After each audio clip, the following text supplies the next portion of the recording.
नमस्कार दोस्तों, स्वागत है आपका सर्वोदय विद्यापीठ के इस यूट्यूब चैनल में। कल मैंने आपको इंग्लिश न्यूज़पेपर में आने वाले पॉलिटिक्स और इलेक्शन से रिलेटेड कुछ वर्ड्स बताए थे। आज उसी कड़ी में उसी के दूसरे पार्ट में मैं कुछ और वर्ड्स आपको लेकर के आया हूं।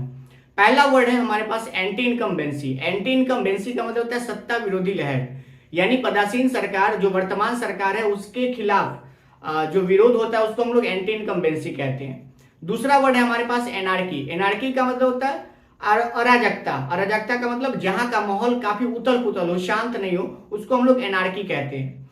तीसरा वर्ड है हमारे पास अपेक्स कोर्ट। अपेक्स कोर्ट का मतलब होता है सुप्रीम कोर्ट यानी उच्चतम न्यायालय। इसके बाद हमारे पास वर्ड है कोलिएशन। कोलिएशन या अलायंस, इन दोनों का मतलब होता है गठबंधन। जैसे आप लोग जानते होंगे या सुनते होंगे एनडीए। एनडीए का मतलब नेशनल डेमोक्रेटिक अलायंस यानी राष्ट्रीय जनतांत्रिक गठबंधन, या इसी को हम लोग ऐसे भी कह सकते हैं कोलिएशन की सरकार है। जैसे बिहार में बीजेपी और जेडीयू की सरकार है, गठबंधन की सरकार है, तो ये कोलिएशन गवर्नमेंट है। इसके बाद हमारे पास है माइनॉरिटी गवर्नमेंट। माइनॉरिटी गवर्नमेंट का मतलब अल्पमत वाली सरकार। अल्पमत वाली सरकार का मतलब वैसी सरकार जिसके पास अब्सोल्यूट मेजॉरिटी नहीं हो यानी पूर्ण बहुमत नहीं हो, तो उसको हम लोग अल्पमत की सरकार कहते हैं। अगर यही सरकार पूर्ण बहुमत की होगी तो ये मेजॉरिटी गवर्नमेंट हो जाएगी। इसके बाद आप लोग 90s के दौर में बहुत ये वर्ड सुनते होंगे कि बूथ लूट गया, तो इस बूथ लूटना का अंग्रेजी होता है ग्रैब द बूथ या कैप्चर द बूथ। ग्रैब का मतलब होता है किसी चीज को जल्दी से झपट्टा मार करके लूटना, ग्रैब कहलाता है।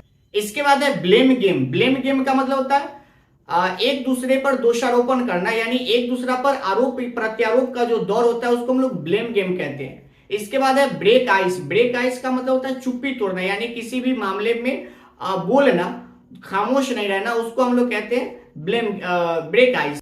अगला वर्ड है हमारे पास बज। बज का मतलब होता है उड़ती हुई समाचार। उड़ती हुई समाचार का मतलब कि किसी भी बात को लेकर के आपस में ही काफी शोरगुल करना को हम लोग बज कहते हैं। इसके बाद है हमारे पास वर्ड कॉन्टेस्ट। कॉन्टेस्ट का मतलब होता है चुनाव लड़ना, इसी को हम लोग फ्री इलेक्शन भी कहते हैं। तो कॉन्टेस्ट का मतलब होता है चुनाव लड़ना या फ्री इलेक्शन का मतलब चुनाव लड़ना।